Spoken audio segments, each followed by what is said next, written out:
नमस्कार मित्रांनो, radiation therapy ज्या कॅन्सर पेशंटला सांगितली जाते त्यांच्यामधील जे साईड इफेक्ट्स आहे रेडिएशनमुळे होणारे त्याची जी तीव्रता असते ती आपण होमिओपॅथीमार्फत खूप प्रमाणात कमी करू शकतो.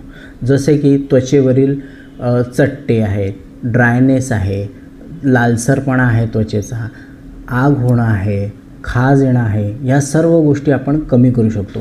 त्याचबरोबर श्वसनाचे काही त्रास असतील रेडिएशनच्या इफेक्ट्समुळे ते सुद्धा आपण कमी करू शकतो. पोटाचे काही त्रास असतात जसं की लूज मोशन असतं किंवा कॉन्स्टिपेशन असतं किंवा मग बरेचदा उलटी, मळमळ या सर्व गोष्टी त्याच्यात असतात. या सर्व गोष्टी त्यात आपण कव्हर करू शकतो.